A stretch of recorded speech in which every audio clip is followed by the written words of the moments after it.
우리 지난주에 봤던 본문과 사건의 흐름상 이렇게 붙어 있고 또 연결되어 있는 본문이죠.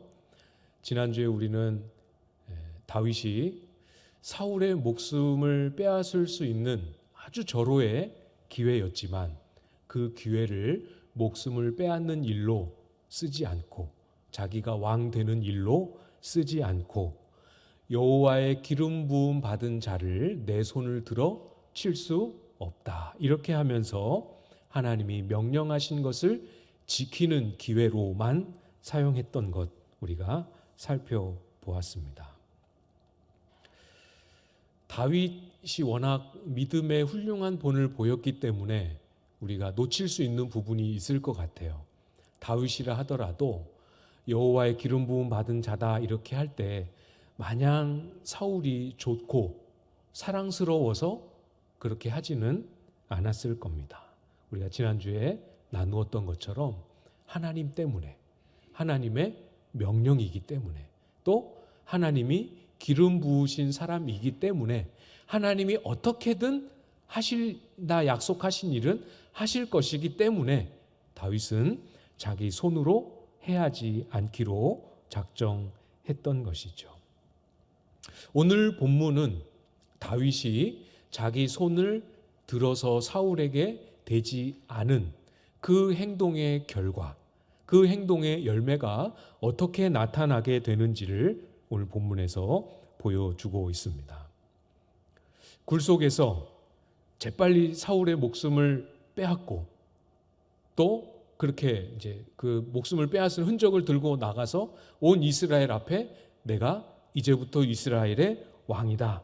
이렇게 하는 것이 아주 지극히 상식적인 세상의 방식 아니겠습니까? 세상은 그렇게 하는 걸 손으로 생명을 빼앗고 기회가 왔을 때 자기 힘으로 그 기회를 얻는 것을 승리라고 말합니다. 그러나 하나님 나라는 그런 방식이 아니죠. 다윗은 정확하게 하나님의 방식으로 세상 보기에는 기회를 놓친 것일지 모르지만 하나님의 방식으로 사울을 이겼고 하나님의 방식으로 사울을 정복했습니다. 사울이 볼일을 마치고 밖으로 나갔죠. 그리고 나서 그 사이에 다윗이 사울 왕의 겉옷의 자락을 벤 것을 들고 나아가서 멀찌건히 간 후에 그제서야 죽일 기회가 있었지만 내가 왕을 죽이지 아니하였습니다. 이렇게 하면서 자신을 밝히고 이 자초지정을 쭉 이야기하는 내용이 오늘 본문 앞에 등장합니다. 오늘 본문은 그렇게 나타난 다윗을 발견하고 또 다윗에게서 그 굴 속에서 일어났던 일의 내용을 다 듣고 난 후에 사울이 어떤 반응을 했는지를 기록하고 있지요. 한번 자세히 살펴보도록 하겠습니다. 16절 말씀을 보시면 다윗이 사울에게 이같이 말하기를 마침에 사울이 이르되 내 아들 다윗아 이것이 내 목소리냐 하고 소리를 높여 울며. 사울이 다윗의 말을 듣고 울었습니다. 소리 높여 울었습니다. 대성통곡한 거죠. 물론 이 울음으로 인하여서 사울이 회개했고 다윗을 쫓는 삶을 중단하고 이제 완전한 회심과 새 사람이 되었다. 그런 결과가 뒤에 이어지지는 않습니다. 그래서 이 눈물을, 이 대성통곡을 과소평가하는 경향이 없지 않아 있지만 틀림없이 이 사울의 대성통곡은 사울의 인생에 어마어마한 결정적인 사건인 것은 틀림이 없습니다. 사울이 한번 아시는 대로 한번 떠올려 보십시오. 이제까지 어떤 생을 살아왔는지. 사무엘 선지자가 그거 하나님의 명령 아닙니다. 순종 안 하셨습니다. 이렇게 말해도 꼼짝도 안 하고 회개하지 않았던 그런 사람입니다. 그런데 그런 사람이 대성통곡을 하면서 울고 있어요. 처음으로 자신의 잘못을 깨닫고 뉘우치고 있습니다. 처음 있는 사건이에요. 또 사울은 처음으로 다윗을 향하여 내 아들아 이렇게 부르고 있습니다. 찾아보니까 정말 그 전까지는 한 번도 그렇게 부른 적이 없습니다. 또 사울은 이 대성통곡을 하면서 처음으로 그 입에서 자기 욕망과 자기 두려움이 아니라 하나님의 뜻이 담긴 바른 말을 처음으로 쏟아내고 있습니다. 요 요소만 보아도 이 대성통곡으로 사울 왕의 인생이 180도 바뀐 것은 아니지만 사울에게 결정적인 사건임에는 틀림없지요. 물론 사울과 똑같지는 않지만 비슷한 경험이 저에게도 있습니다. 아마 여러분에게도 있으신 분들이 있을 것 같아요. 모태신앙입니다, 저는. 그런데 인격적으로 하나님을 만나지 못했기 때문에 20대 중반에 가서야 처음으로 사울과 같은 대성통곡을 하면서 하나님 앞에 서는 게 20대 중반에 처음 경험하게 되었어요. 딱 요맘때인 것 같아요. 1999년 11월 부흥 2000 콘서트가 서울에서 있었습니다. 그 부흥 2000 콘서트는 이제 예수전도단에서 그때 발매한 앨범의 곡들을 콘서트로 찬양하면서 북한을 위해서 중보기도 하는 그런 모임이었습니다. 모두가 뜨겁게 합심해서 북한을 위해서 부르짖으며 기도하는데 저 혼자 그 간이 의자 바닥에 주저앉아서 대성통곡을 하며 울었습니다. 하나님 앞에서 나라는 존재가 틀렸구나 라는 것을 처음으로 심각하게 깨닫고 정말 다급한 마음으로 하나님께서 저를 한 번만 용서해 주시고 제 인생에 한 번만 기회를 다시 주시면 그렇게 안 살겠습니다. 이렇게 몸부림치며 정말 잘못됐습니다. 싹싹 빌면서 울었던 시간이에요.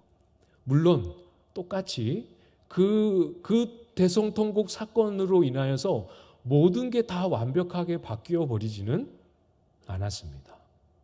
그 이후로도 참 많은 과정과 씨름이 필요했지만 제 인생의 첫 번째 하나님을 만나고 회심을 경험했던 사건이 바로 그 순간이에요. 무엇이라고 설명하시는 그때 당시에 할 수는 없었지만 제 속에 뭔가 중요한 무언가가 꺾여 버렸고 그때 이후로 제 삶에 불가능했던 일들이 시작이 되고 전혀 다른 사람과 같은 다른 인생이 그때부터 시작이 되었던 거죠. 이 일이 다시 일어나기를 소망을 하고 있습니다. 또 일어났으면 좋겠어요. 어쩌다 한 번씩 종종 이렇게 일어나기를 기대하고 있습니다. 여러분에게도 이 일이, 이런 은혜가, 이런 우리의 인생의 결정적인 터닝 포인트 만들어 주시기를 소망합니다. 무엇이 사울에게 선지자의 말로도 움직이지 않았던 사울에게 이런 결정적인 계기를 가져다 주었을까요? 방금 우리가 보았던 16절 말씀에 보시면 다윗이 사울에게 이같이 말하기를 마침에 이렇게 기록하고 있습니다. 다윗의 말을 듣고 이런 깨달음과 자각이 생긴 거죠. 다윗이 언변이 좋았을까요? 입만 열면 사람들을 울렸다가 웃겼다가 들었다가 내려놨다가 하는 이런 능력이 탁월했기 때문에 그랬겠습니까? 아니지요. 다윗은 하나님의 말씀이 그렇다 하면 거기에 그냥 자기 삶을 통째로 얹어놓는 그런 삶의 과정 때문입니다. 그렇게 하나님의 말씀에 온 마음을 다하여 행하는 순종 때문이죠. 그러니까 다윗이 했던 말에는 다윗의 삶의 흔적이 그대로 담겨 있었고 다윗의 삶의 흔적의 내용은 하나님께서 다윗에게 말씀하신 명령이 그대로 반영이 되어 있었습니다.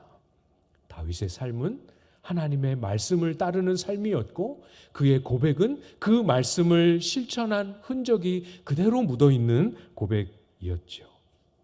여러분, 하나님은 이렇게 신실하게 그 말씀에 순종하는 사람들의 순종, 그 순종의 흔적이 묻어있는 고백을 통하여 일하십니다.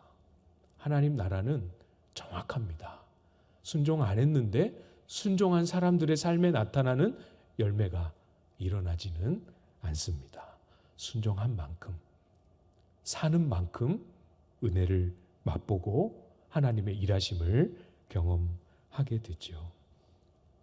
한번 생각해 보십시오. 말씀을 주실 때 그 말씀을 따라서 내 욕심도 내려놓고 내 자존심도 내려놓고 그 말씀을 따라서 순종하는 게 쉽다, 그거 너무 쉽다 하는 사람이 어디 있겠습니까?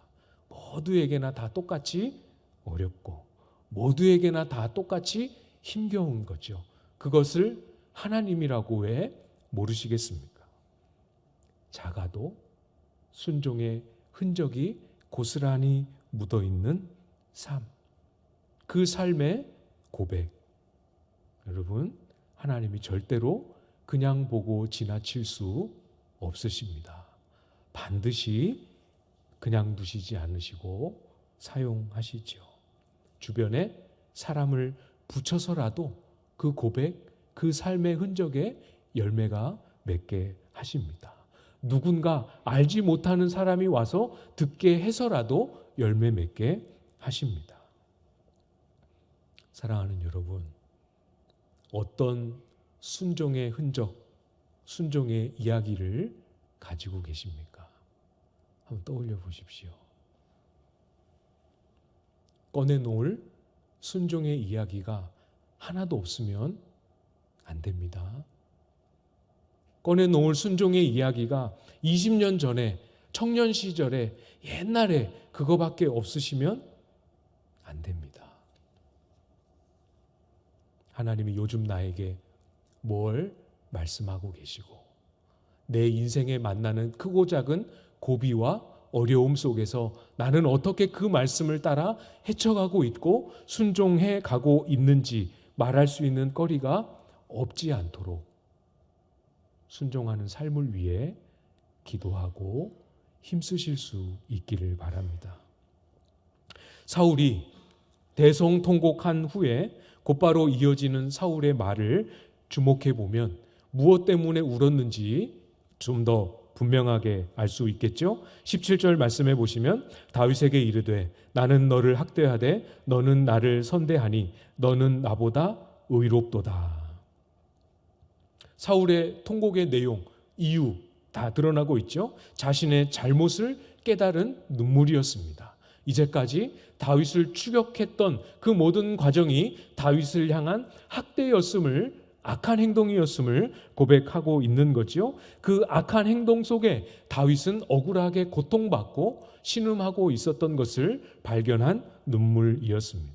그럼에도 불구하고 끝까지 복수하지 않고 같이 무력으로 충돌하지 않고 끝까지 의로움을 지키며 사울의 생명을 살려주었던 그 의로운 다윗 앞에서 다시 한번 자신의 허물을 더 깊이 깨닫는 그런 눈물이었죠.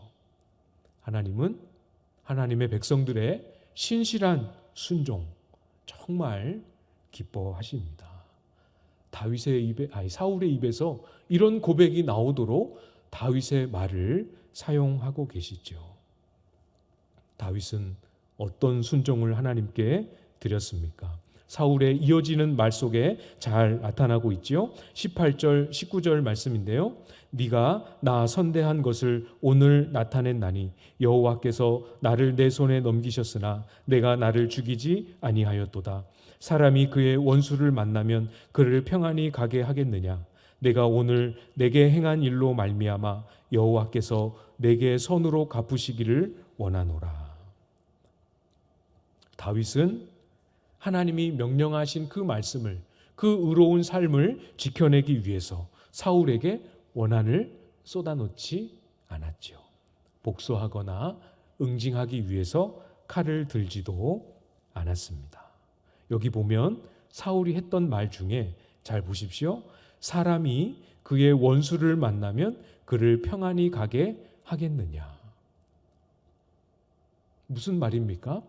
세상 상식으로는 원수를 만났고 원수를 어떻게 할 수 있는 기회가 주어졌으면, 너 같은 기회가 주어졌으면 누구도 그 사람을, 그 원수를 평안히 돌려보내는 법이 없다, 이렇게 말하고 있는 거죠. 맞습니다. 세상은 악을 행하는 자에게 악으로 갚으라 말합니다. 나에게 손해를 끼친 자에게 똑같이 손해를 끼치라고 세상은 그렇게 말하지요. 상해를 입었으면 똑같이, 아니면 더 많이 해를 끼치라고 말합니다. 이건 세상이 하는 세상의 방식이지요. 우리에게 익숙해 보일지는 몰라도 우리가 갈 길이 아닙니다. 세상이 하는 말입니다. 주님은, 우리 하나님은 다르게 말씀하셨죠. 뭐라 말씀하셨습니까?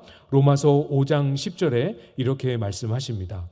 곧 우리가 원수 되었을 때 그의 아들의 죽으심으로 말미암아 하나님과 화목하게 되었은지. 하나님이 뭐라 말씀하셨습니까?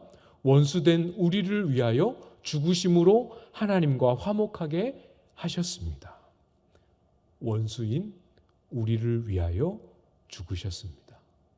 원수였던 우리를 살리시기 위해 십자가에 못 박혀 우리의 죄를 대신하여 처참한 고난과 수치를 보시고 죽음을 짊어지셨습니다. 이것이 하나님 나라의 기준이고 원리지요. 우리는, 저와 여러분은 가장 먼저 용서받은 원수입니다. 원수가 어떻게 용서를 받을 수 있고, 원수인데 어떻게 용납과 사랑을 입을 수 있는지 몸소 체험한 자들입니다. 그렇기 때문에 우리는 포기할 수 없죠. 사랑하는 일에, 용서하는 일에, 긍휼을 베푸는 일에 실패할지언정, 번번이 넘어질지언정 절대로 그 기준을 양보할 수 없습니다. 이것이 하나님 나라의 방식이고 하나님 나라의 질서이지요. 쉽다는 뜻이 아닙니다. 이해관계가 맞물려 있을 때 얼마나 껄끄럽고 어렵습니까? 마음에 남겨진 상처가 아직 다 아물지 않아서 이 주제를 들여다보면 들여다볼수록 그 상처가 따끔따끔하게 되살아나고 아프기 때문에 점점 더 어려워지게 느껴지는 일이 틀림없이 맞습니다. 쉽지 않아요. 쉽게 여기고 나는 괜찮다고, 나는 할 수 있다고 피상적으로 대하면 안 됩니다. 원수의 약점, 나를 그렇게 힘들게 했던 그 사람이 약점을 드러낼 때, 그게 눈에 띌 때 그것을 보듬어 주는 일, 이게 얼마나 어려운 것인지 주님도 너무 잘 아십니다. 믿으십니까? 그게 얼마나 어려운지 주님도 너무 잘 알고 계십니다. 그래서 갈라디아서 6장 9절 말씀에 이렇게 말씀해 주셨죠. 우리가 선을 행하되 낙심하지 말지니 포기하지 아니하면 때가 이름에 거두리라. 잘 한번 생각해 보십시오. 한 번 더 읽어드리겠습니다. 우리가 선을 행하되 낙심하지 말지니 포기하지 아니하면 때가 이름에 거두리라.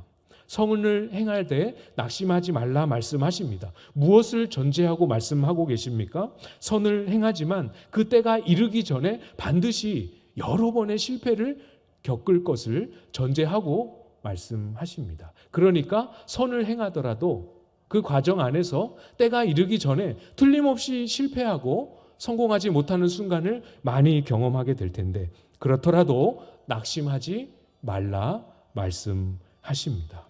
선을 행하는 삶이 매우 어렵고 힘겹고 고통스러운 것을 너무 잘 알고 계시기 때문에 때가 이르기 전에 흔들리는 순간이 와도 포기하지 말라 말씀하십니다. 주님이 사실은 더 정확하게 잘 알고 계십니다. 할 수 있을 것 같은 느낌이 들어서 해보겠습니다 하는 그런 우리보다도 더 잘 얼마나 어려운 길인지 알고 계십니다. 쉽게 생각하면, 쉬울 거라 생각하면 금방 낙심합니다. 금세 포기하게 되죠. 어려운 일은 어렵다고 정직하게 인정하고 고백하고 하나님의 도움을 구하며 엎드리고 기다려야죠. 그게 우리가 가야 할 길입니다. 실패를 경험하더라도, 잘 안 되더라도 선을 행하도록, 긍휼과 사랑을 행하도록 명하신 이 말씀을 붙잡고 또 다시 해보리라, 또 다시 선을 행하는 자리에 나아가기를 포기하지 않는 이 과정 자체를 하나님은 매우 매우 기뻐하십니다. 안 느껴지셔도 믿으십시오. 하나님이 그 과정 자체를, 실패로 얼룩지다 할지라도 그 과정 자체를 매우 기뻐하십니다. 낙심하지 말고 포기하지 말고 가봅시다. 때가 이르면 열매는 거두게 하십니다. 하나님이 주세요. 그러니까 걱정하지 말고 포기하지 말고 가보시기 바랍니다. 어떤 열매가 있습니까? 20절 말씀인데요. 같이 한번 읽어볼까요? 20절 시작. 보라, 나는 내가 반드시 왕이 될 것을 알고 이스라엘 나라가 내 손에 견고히 설 것을 아노니. 이 말이 익숙하지 않습니까? 요 비슷한 말을 사실 다윗이 제일 힘들었을 때 요나단을 통해서 들었었습니다. 아무도 상상 못했을걸요? 다윗도 기대 못했을걸요? 이 말을 사울의 입에서 듣고 있습니다. 이제까지 자기를 죽이려고 쫓아왔던 그 사울의 입에서 하나님이 이스라엘을 향하여 품고 계셨던 그 뜻을 노골적으로 거스르고 대적했던 사울의 입에서 하나님이 주셨던 약속의 말씀을, 하나님이 주셨던 약속의 음성을 다윗은 듣고 있습니다. 네가 반드시 왕이 될 것을 안다. 이스라엘 나라가 내가 아니고 너의 손에서 견고하게 될 것을 안다. 이 이야기를 들었을 때 다윗이 무엇을 느꼈겠습니까? 그래, 아무리 세상이 악하고 아무리 하나님의 공의가 드러나지 않는 것처럼 보여도 하나님의 말씀은 살아있구나. 하나님의 말씀은 결국 이기는구나. 하나님의 말씀이 결국 세상을 다스리고 세상을 주관하며 이끌고 가고 있구나. 말씀을 붙들었던 거 잘했구나. 이게 우리의 길 맞구나. 깨닫고 누리지 않았겠습니까? 이 은혜, 이 영광, 말씀을 붙든 자만 누릴 수 있겠죠. 말씀을 붙잡지 않으면 이 은혜를 누리지 못하는 가련함과 부끄러움밖에 없습니다. 말씀을 붙잡는 자에게 주시는 영광 꼭 누리실 수 있기를 바라요. 사랑하는 여러분, 여러분의 인생, 여러분의 신앙 여정의 어느 때에도 이런 날, 이런 시기가 있지 않겠습니까? 이런 은혜를 주시는 날이 오지 않겠습니까? 때가 이르면 열매는 거두게 하십니다.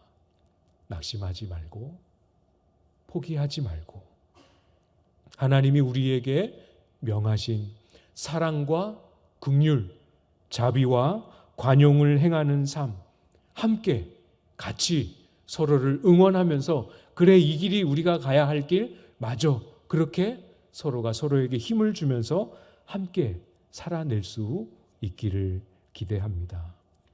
약하고 어리석고 무지해서 좌충우돌하는 그런 지체들, 그런 연약한 사람들을 바라볼 때 교회가 그들을 품지 않으면 누가 그들을 품어내겠습니까? 교회가 그들에게 하나님의 사랑을 보여주지 않으면 누가 그들에게 사랑을 보여줄 수 있겠습니까? 준비되셨습니까? 함께 사랑하는 삶에 낙심하지 않고 포기하지 않고 나아갈 준비 되셨습니까?